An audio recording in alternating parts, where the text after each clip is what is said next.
Hello friends, आज हम NMR spectroscopy के बारे में समझेंगे। आज का एपिसोड है NMR spectroscopy manual interpretation method. आज हम बेसिक इंफॉर्मेशन जानेंगे, बेसिक आइडिया को जानेंगे कि एनएमआर स्पेक्ट्रोस्कोपी क्या होते हैं, कौन कौन से टेक्नोलॉजी होते हैं और उसका मीनिंग क्या होता है, इसके बारे में हम समझेंगे। सबसे पहले इलेक्ट्रोमैग्नेटिक रेडिएशन स्पेक्ट्रम क्या होते हैं। तो एनर्जी को तीन तरीके से पास कराया जा सकता है, एक स्थान से दूसरे स्थान पर भेजा जा सकता है, और उन तीन मेथड को क्या कहते हैं। पहला होता है कंडक्शन, जो सॉलिड स्टेट में होते हैं। दूसरा होता है कन्वेंशन, कन्वेंशन मेथड जो होता है वो लिक्विड और गैस में होते हैं। लिक्विड और गैस में एनर्जी ट्रांसफर का जो मोड होता है उसको कन्वेंशन कहते हैं। रेडिएशन में किसी प्रकार के मीडिया की जरूरत नहीं होती है।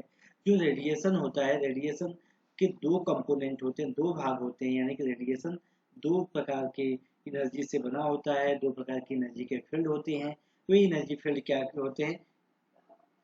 इलेक्ट्रो इलेक्ट्रिक फील्ड और मैग्नेटिक फील्ड। इलेक्ट्रिक फील्ड और मैग्नेटिक फील्ड होने की वजह से जो रेडिएशन होता है उसको हम इलेक्ट्रोमैग्नेटिक रेडिएशन कहते हैं। इसके अलग अलग कंपोनेंट इलेक्ट्रोमैग्नेटिक रेडिएशन जो होते हैं, cosmic, gamma, x ray, ultraviolet, visual, infrared, microwave, radio wave होते हैं। इनके कुछ स्पेक्ट्रोस्कोपी एप्लीकेशन होते हैं, उसको हम समझ। सबसे पहले स्पेक्ट्रोस्कोपी क्या होता है। रेडिएशन एनर्जी और मटेरियल के इंटरेक्शन से जो डाटा जनरेट होता है उसको हम स्पेक्ट्रोस्कोपी कहते हैं। अब हम यहाँ समझते हैं जो एक्सरे होता है, एक्सरे का यूज मास एक्सरे का यूज किसके लिए हम करते हैं? एक्सरे का यूज मास स्पेक्ट्रोमेट्री के लिए हम कर सकते हैं। हम अल्ट्रावायलेट की बात करते हैं। अल्ट्रावायलेट रेडिएशन जो होती है, इसकी एनर्जी जो फ्रिक्वेंसी रेंज होती है, इसका जो वेवलेंथ होता है 200 से लगभग 200 से 400 यानी 190 टू 400 नैनोमीटर अल्ट्रावायलेट का वेवलेंथ होता है, जबकि विजुअल का 400 टू 800 नैनोमीटर होता है।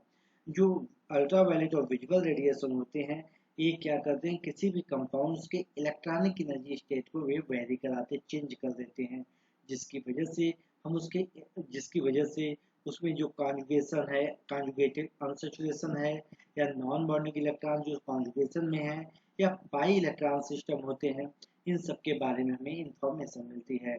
हम बात करते हैं इंफ्रारेड रेडिएशन की। जो इंफ्रारेड रेडिएशन होता है, इसका 667 टू 4000 सेंटीमीटर इनवर्स इसका फ्रिक्वेंसी रेंज होता है। ये एनर्जी जो इंफ्रारेड रेडिएशन होता है, ये मॉलिक्यूल्स के वाइब्रेशनल और रोटेशनल एनर्जी में चेंजेस करते हैं। वाइब्रेशन और रोटेशन एनर्जी में चेंजेस करने की वजह से हम जितने भी फंक्शन ग्रुप होते हैं उसके उसके फ्रिक्वेंसी में, वाइब्रेशन में चेंजेस होते हैं, क्योंकि सबका एक स्पेसिफिक वाइब्रेशन होता है। अतः इंफ्रारेड रेडिएशन से हम फंक्शन ग्रुप के बारे में इंफॉर्मेशन प्राप्त करते हैं। रेडियो वेव जो होता है, रेडियो वेव के जरिए हम आसानी से एनएमआर के बारे में पता कर सकते हैं, क्योंकि ये जो रेडियो फ्रिक्वेंसी होता है 60 टू 300 मेगाहर्ट्ज के बीच में इसकी वैल्यू होती है, एनर्जी वैल्यू होती है। यह किसी न्यूक्लियाई की मैग्नेटिक प्रॉपर्टी को चेंज कर देता है।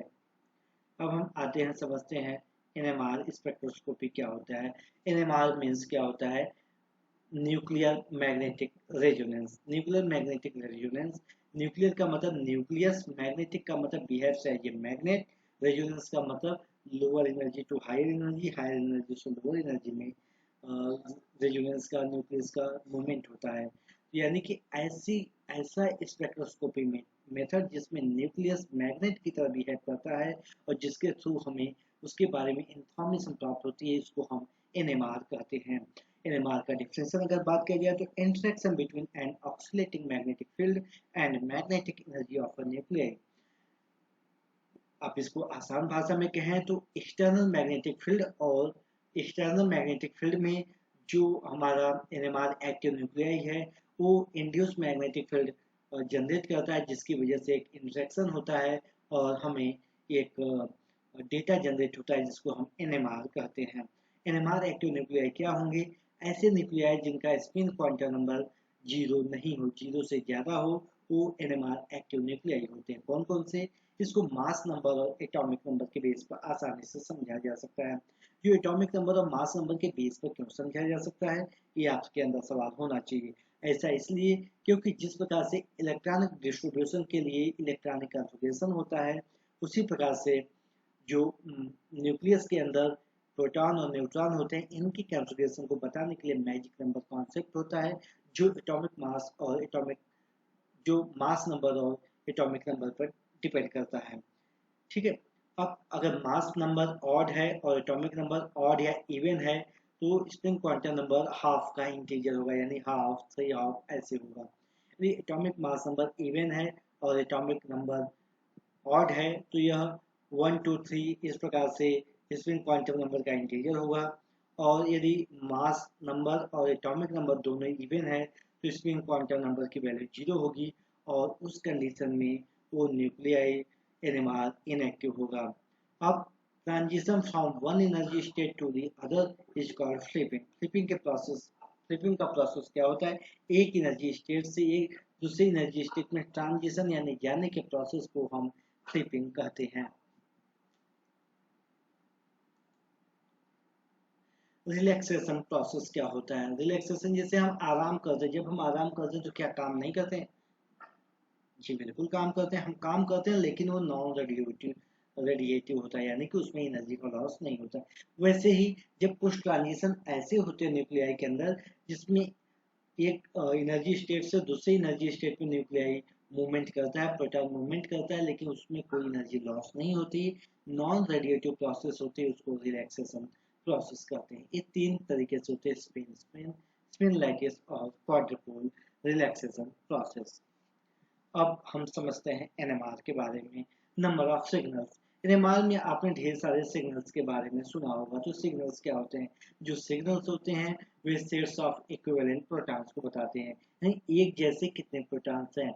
एक जैसे प्रोटॉन कैसे पता चलेगा? जो मैग्नेटिक कंडीशन में एक जैसा बिहेवियर शो करते हैं, यानी कि मैग्नेटिकली इक्विवेलेंट प्रोटॉन्स वही होते हैं जो केमिकली इक्विवेलेंट प्रोटॉन होते हैं।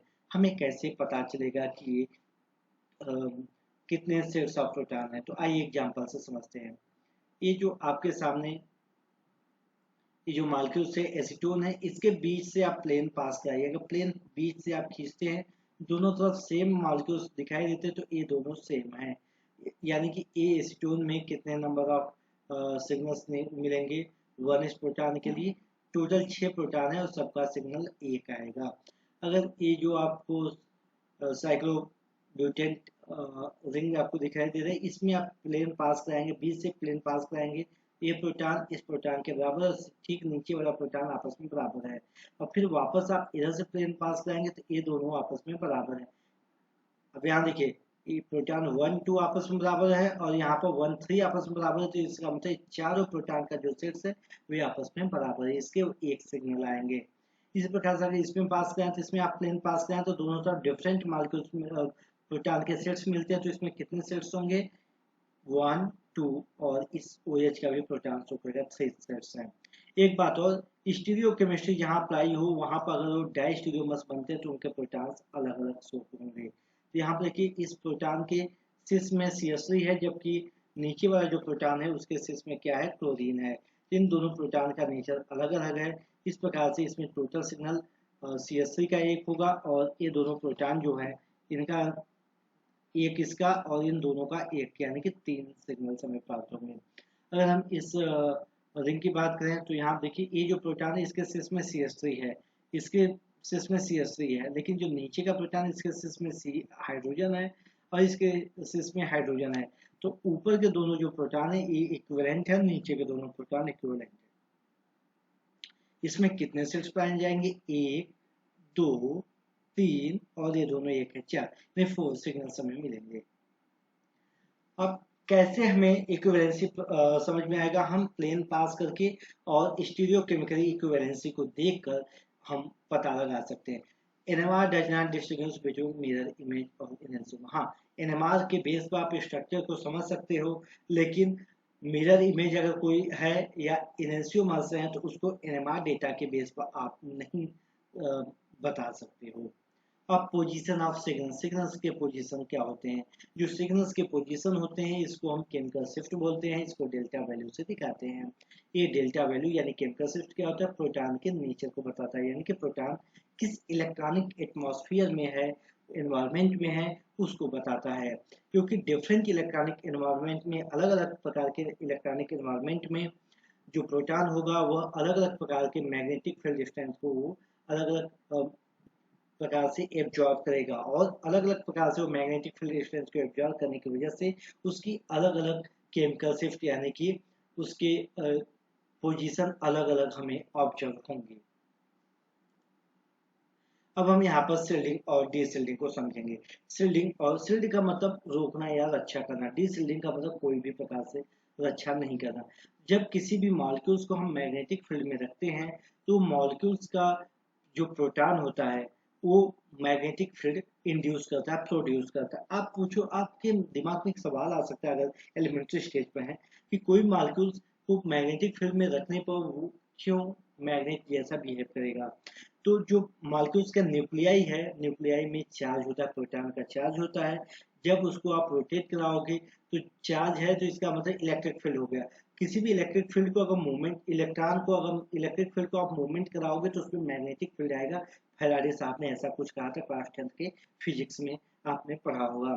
तो प्रोटॉन जो न्यूक्लियस में है उसको आप मूवमेंट कराते हैं और मैग्नेटिक फील्ड में रखते हैं, तो क्या होता है, उसको जो मूवमेंट कराएंगे तो उसमें मैग्नेटिक फील्ड अपने आप जनरेट हो जाएगा फैराडे के लॉ के अनुसार। अब जो मैग्नेटिक फील्ड प्रोड्यूस हुआ, ऐसा होगा कि जो मॉलिक्यूल्स के ऊपर मैग्नेटिक फील्ड लग रहा है उसका वो अपोज करे या तो उसके साथ हो जाए। अगर वो उसका अपोज करेगा, तो उस कंडीशन में क्या होगा कि अगर उसका इलेक्ट्रॉन डेंसिटी ज्यादा होगा यानी वो उसका अपोज करेगा, उस कंडीशन में जो हमारा न्यूक्लियाई है वो बहुत ही कम, जितना एक्चुअल में एक्सटर्नल मैग्नेटिक फील्ड है उससे कम मैग्नेटिक फील्ड वो फील करेगा, इसको हम शिल्डिंग कहेंगे। और जो अगर इलेक्ट्रॉन डेंसिटी कम है यानी कि एक्सटर्नल मैग्नेटिक फील्ड जो लगाया गया है उसी के डायरेक्शन में अगर न्यूक्लियाई का मैग्नेटिक फील्ड जो प्रोड्यूस हुआ है अगर उसी डायरेक्शन में होता है तो जो न्यूक्लियाई है वो बहुत ज्यादा एक्सटर्नल मैग्नेटिक फील्ड महसूस करेगा, जिसकी वजह से उसे हम डी शिल्डिंग इफेक्ट कहेंगे। यानी कि जितना वो एनर्जी एब्जॉर्ब कर रहा है उससे ज़्यादा एनर्जी उसका शो करेगा, तो इसको डी शिल्डिंग प्रोसेस कहते हैं। ध्यान देना, शिल्डिंग की वजह से डेल्टा वैल्यू कम होता है जबकि डी शिल्डिंग की वजह से डेल्टा वैल्यू बढ़ता है। D shielding delta value, D shielding delta value, ऐसे याद रखना, डी शिल्डिंग की वजह से डेल्टा वैल्यू हमें ज़्यादा दिखाई देता है। अब बहुत ही इंपॉर्टेंट चीजें हैं जो मैं आपको बता रहा हूँ।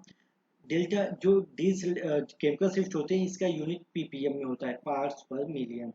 क्यों होता है इसको हम समझते हैं। सबसे पहले difference in absorption position of nuclear with respect to TMS. TMS की जगह दूसरे सॉल्वेंट हो सकते हैं जिसमें आप एनएमआर कराते हो, उसको हम केमिकल शिफ्ट कहते हैं। जो डेल्टा वैल्यू होती है उसको टीएमएस के लिए डेल्टा वैल्यू को जीरो माना जाता है, इसको हमेशा याद रखिए। इसका फार्मूला होता है delta value difference in frequency, यानी कि जो डेल्टा वैल्यू होती है वो एब्जॉर्प्शन पोजीशन को टीएमएस सॉल्वेंट के रिस्पेक्ट में करने पर जो आता है डिफरेंस अपॉन ऑपरेटिंग फ्रीक्वेंसी। तो जो फ्रीक्वेंसी होता है हर्ज होता है, operating frequency mega hertz, mega का मतलब 10⁻6, तो 1 हर्ज से हर्ज कट जाएगा, इसकी वैल्यू आएगी 1 अपान 10⁻6। 10⁻6 को क्या कहते हैं, मिलियन। 1 अपान मिलियन यानी पार्ट्स पर मिलियन, इसलिए होता है इसका यूनिट। तो दोस्तों ये रहा आज का हमारा एपिसोड जिसमें हम बहुत ही बेसिक इंफॉर्मेशन, बेसिक जानकारी समझे एनएमआर के बारे में। अब इसके बाद हम कुछ दूसरे एपिसोड में हम समझेंगे इंटरप्रिटेशन मेथड का एडवांस एप्लीकेशन, एडवांस कोर्स। तब तक आप आखिर में कोई सवाल हो तो आप कमेंट बॉक्स में जरूर लिख सकते हैं।